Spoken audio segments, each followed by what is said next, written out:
સૌ મિત્રોને જય સોમનાથ. ઓમ નમઃ શિવાય. પ્રિય મિત્રો, તમારો દિવસ શુભ રહે, મંગલમય શુભકામના. હું બિલીમાંથી જોગીભાઈ વ્યાસ આપ સૌનું આપણી જોગેશમાં પુનઃ હાર્દિક સ્વાગત કરું છું. મિત્રો, આજ રોજ જોઈશું આજનું શુભ પંચાંગ. આજે તારીખ છે 3/2/2026 ને મંગળવાર. મહાવદ બીજ તિથિ છે. આજે શુક્રનો ઉદય થઈ જશે પશ્ચિમ દિશાની અંદર. આથી બધા શુભ કાર્ય શરૂ થશે. આજે જે બાળકનો જન્મ થાય છે એની તિથિ ગણાય છે બીજ. આ બીજ તિથિ આજે મળસ્કે 1:53 શરૂ થઈ આવતીકાલે મળસ્કે 42 પૂર્ણ થઈ જાય છે. આજે જે બાળકનો જન્મ થાય છે એનું નક્ષત્ર ગણાય છે મઘા. મઘા નક્ષત્ર આજે રાત્રે 10:11 પૂર્ણ થઈ જાય છે. આ મઘા નક્ષત્રમાં જેનો જન્મ હોય તેની ચોક્કસ પૂજા વિધિ કરી લેવી. આજે મઘા નક્ષત્ર છે. આજે ભગવાન શંકરના મંદિરે જઈને પાણી ચડાવવું જોઈએ. પીપળાની ફરતે દૂધ, જવ અને પાણી ભેગું કરીને ચડાવવાથી પિતૃ તૃપ્ત થાય છે. પિતૃને મોક્ષ ગતિ પ્રાપ્ત થતી હોય છે. બપોરે 12 પહેલા ચડાવી દેવું. આજે જે બાળકનો જન્મ થાય છે એનું નક્ષત્ર ગણાય છે રાત્રે 10:11 પછી જે બાળકનો જન્મ થાય એનું નક્ષત્ર ગણાશે પૂર્વ ફાલ્ગુની. આ પૂર્વ ફાલ્ગુની નક્ષત્રમાં જન્મ હોય કે મઘા નક્ષત્રમાં જન્મ હોય ચોક્કસ પૂજા વિધિ કરી લેવી. આજે જે બાળકનો જન્મ થાય છે એનો યોગ ગણાય છે શોભાન. શોભાન યોગ આજે મળસ્કે 4:46 શરૂ થઈ આવતીકાલે મળસ્કે 2:40 પૂર્ણ થઈ જાય છે. આજે જે બાળકનો જન્મ થાય છે એનું કરણ ગાય છે તેતિલ. તેતિલ કરણ આજે મળસ્કે 1:53 શરૂ થઈ બપોરે 1:13 પૂર્ણ થઈ જાય છે. ત્યાર પછી જે બાળકનો જન્મ થાય એનું ગર કરણ ગણાશે. આજે જે બાળકનો જન્મ થાય છે એની રાશિ ગણાય છે સિંહ. સિંહ રાશિના અંદર અક્ષર આવે છે મનટ. સિંહ રાશિનો સ્વામી ભગવાન સૂર્યનારાયણ છે. આજે આખા દિવસમાં કોઈ પણ બાળકનો જન્મ હોય બધાની રાશિ સિંહ ગણાશે. આ રાશિ, તિથિ, વાર, નક્ષત્ર, યોગ, કરણનું બહુ જ મહત્વ છે. એમાં જેનો જન્મ છે તેની ચોક્કસ પ્રમાણે પૂજા વિધિ કરી લો તો જીવનમાં સરળતાથી સફળતા પ્રાપ્ત થઈ શકે છે. આજે જે કોઈ મારા સબસ્ક્રાઇબ મિત્ર, મારા ઘર પરિવારમાંથી કોઈ પણ સદસ્યની વર્ષગાંઠ છે, મેરેજ એનિવર્સરી છે, એ બધાને મારી ઘણી ઘણી શુભકામના. તમારા જીવનમાં ખૂબ પ્રગતિ ઉન્નતિ થાય. ભગવાન શંકર તમારી બધી મનોકામના પૂર્ણ કરે. આજે કોઈ પણ સબસ્ક્રાઇબ મિત્ર યા અમારા ઘર પરથી કોઈ પણ સદસ્ય કોઈ જગ્યાએ ઇન્ટરવ્યુ આપવા જઈ રહ્યા છે, કોઈ નોકરી ધંધા માટે જરૂર છે, યા આજે કોઈનું ઓપરેશન હોય, કોઈની ડિલિવરી હોય, કોઈની સગાઈની પૂજા, કોઈ રમત ગમતમાં ભાગ લેવા જરૂરી છે, આજે કોઈ દેશ વિદેશની યાત્રા માટે જઈ રહ્યું છે, આજના દિવસે કોઈ રમત ગમતમાં ભાગ લેવા જઈ રહ્યું હોય યા કોઈ પરીક્ષા આપવા જઈ રહ્યું હોય, આવા કોઈ પણ કાર્ય તમે કરવા જઈ રહ્યા છો તો આજે સૌથી પહેલા આપણી જોગેસ્ટ ચેનલ પર જઈ પ્લેલિસ્ટમાં જઈ વારનું શુકન જોઈ લો અને આજે મંગળવારનું શુકન છે તે કરીને જજો તો સારી સફળતા પ્રાપ્ત થઈ શકશે. આમે તમે આજે કોઈ કાર્ય ન કરવા જવાનું એમને ઘરેથી જઈ રહ્યા છો તો પણ આજે મંગળવાર છે, મોટા ભાઈને, કાકાને, ફુવાને વંદન કરીને જવું જોઈએ તો એનાથી તમારા કાર્યમાં સારી સફળતા પ્રાપ્ત થઈ શકે છે.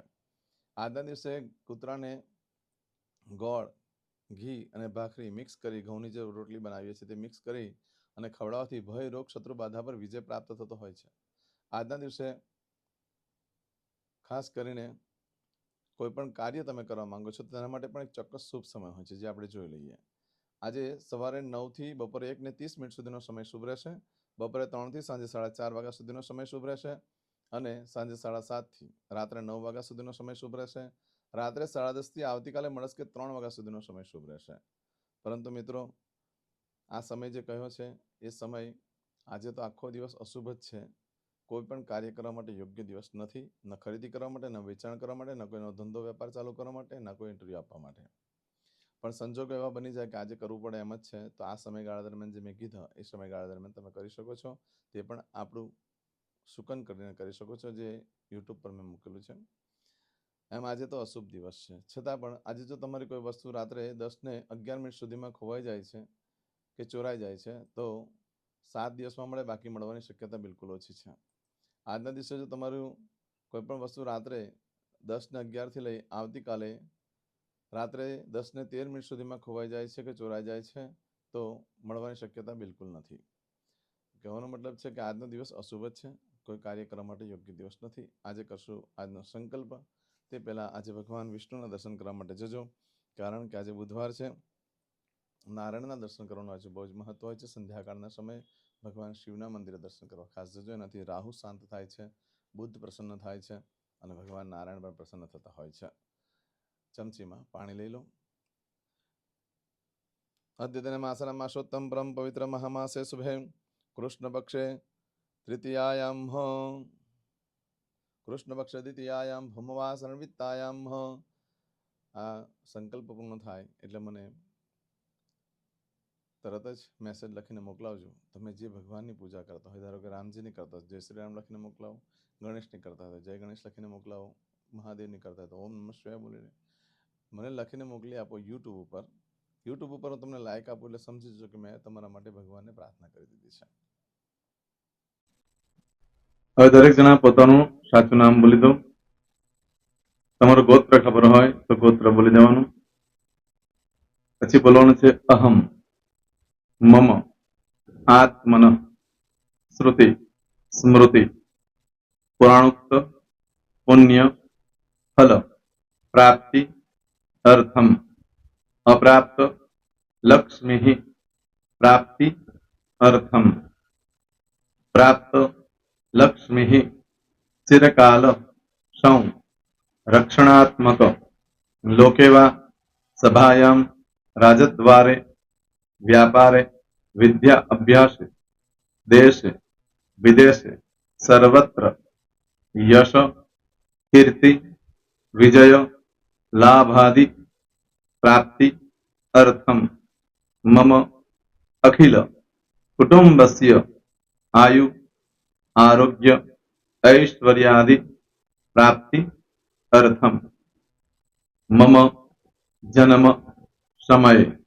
तथा च विप्र, वृंदानां, जन्म, समय, जन्म, कुंडली, मध्ये, स्थित, ग्रहः, गोचर, ग्रहः, महादशा, अंतर्दशा, प्रत्यंतर्दशा, तथा च योग, युति, दृष्टि, मध्ये, शुभ फल, प्राप्ति, अर्थम, भय, रोग, शत्रु, बाधा, दोष, मारण, तारण, मंत्र, तंत्र, अरिष्ट, दोष, पीड़ा, निवृत्ति, अर्थम, भूत, प्रेत, पिशाचादि द्वारा रचित अरिष्ट, दोष, निवृत्ति, अर्थम, मम, सकल,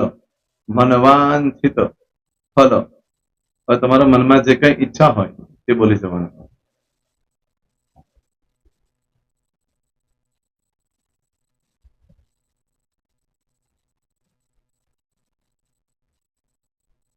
બોલવાનું અનુસારતઃ सकल मनवांछित फल प्राप्ति अर्थम.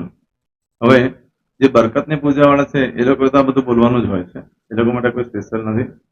પણ જે લોકોએ હવે જે કહું છું તે લોકોએ જ બોલવાનું, જેના લગ્ન થઈ ગયા હોય એ લોકોએ બોલવાનું છે.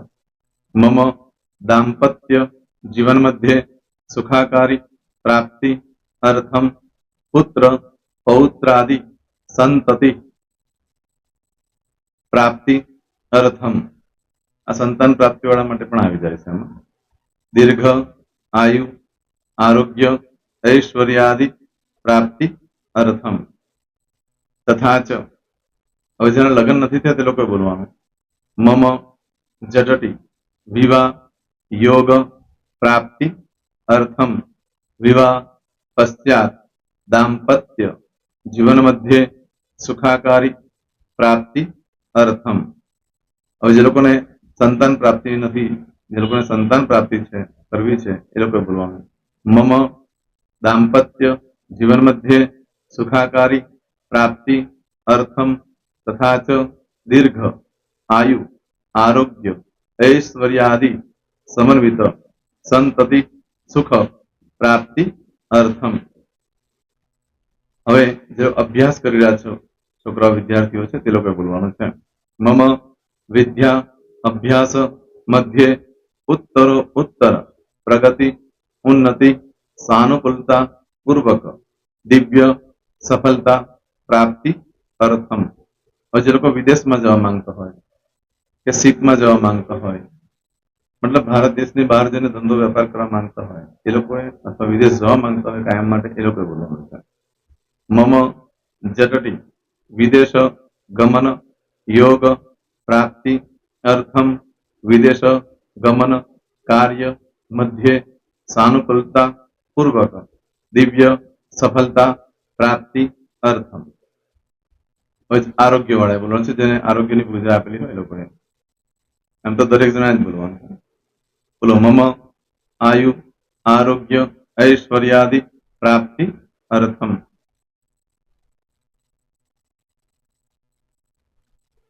હવે દરેક જણા બોલવાનું. સકલ મનવાંછિત ફલ પ્રાપ્તિ અર્થમ અદ્ય દિને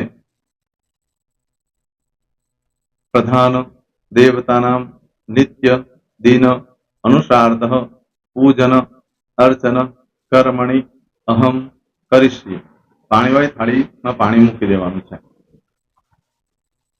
હવે તમારી બધી પૂજા જે મેં આપેલી છે એ પૂજા થઈ જાય, અથવા તો તમે રોજ પૂજા કરતા છો, મારી પાસેથી નથી લઈ ગયા, એ પૂજા થઈ જાય પછી ફરી પાછી ચમચીમાં પાણી લેવાનું. અહીંયા વિડીયોને સ્ટોપ કરી દેવાનું. પૂજા પતે એટલે પાછું આગળનું કરવાનું છે. અહીંયા વિડીયો સ્ટોપ કરી દેવાનો અને પૂજા પતે એટલે બોલવાનું છે વિષ્ણવે વિષ્ણવે વિષ્ણવે નમો નમઃ. વિષ્ણુ સ્મરણા સર્વમ પરિપૂર્ણ અસ્તુ. એતાની ગંધ પુષ્પ ધૂપ દીપ નૈવેદ્ય તામ્ર દક્ષિણા પ્રદક્ષિણા સહિત ઋણુ મમ સકલ મનવાંછિત ફલ પ્રાપ્તિ અર્થમ પૂજન અર્ચન પ્રિયતાન નમમ. પાણી મૂકી દેવાનું, પાછું પાણી લેવાનું. પૂજન અર્ચન બ્રહ્માર્પણમસ્તુ. નીચે જમીન પર પાણી મૂકો, એમાં આંગળી ઘસી કપાળમાં તિલક કરી દો. કપાળમાં જમીન પર પાણી મૂક્યું છે એમાં. ત્યાર પછી ભગવાનને કહેવાનું કે હે પ્રભુ, આજે પૂજા કરતા કઈ પણ પ્રકારની ભૂલચૂક થઈ ગઈ હોય તો અમને ક્ષમા કરજો. અમે તમારા બાળક છીએ. પ્રભુ તમારો ખૂબ આભાર માનું છું. આજે મારી પાસે તમારી પૂજા કરાવી, મારી મનોકામના પૂર્ણ કરી. પ્રાર્થના કરી દો. જગ્યા પરથી ઉભા થઈ શ્રીનારાયણ ભગવાનને પાણી ચડાવી દો. નિત્ય કર્મ જે કરતા હોય તે કરો. જય સ્વામિનારાયણ. તમારો દિવસ શુભ રહે. તમે અને તમારો પરિવાર સુખી રહે, સંપન્ન રહે, સુરક્ષિત રહે, એ ભગવાન સોમનાથ દાદાને પ્રાર્થના. તો મિત્રો, તમે મારા વિડીયોને લાઈક ના આપી હોય તો સૌથી પહેલા લાઈક આપી દો. અને ત્યાર પછી જો તમે મારી આ ચેનલ સબસ્ક્રાઇબ ન કરી હોય તો સૌથી પહેલા સબસ્ક્રાઇબ કરી લો અને બેલ આઇકોન ઓલ પર ક્લિક કરવાનું ભૂલશો નહીં, જેથી કરીને સૌથી પહેલા નવી વિડીયો જે કંઈ મૂકું એ તમને મળે. મિત્રો, કંઈ પણ મૂંઝવણ હોય તો મને આ નંબર પર તમે ફોન કરીને પૂછી શકો છો. મારો મોબાઈલ નંબર છે 9825546459. મિત્રો, કોમેન્ટ્સમાં જય સોમનાથ લખવાનું ભૂલશો નહીં. ફરી પાછા નવા વિડીયો સાથે મળીએ. ત્યાં સુધી સૌને જય સોમનાથ.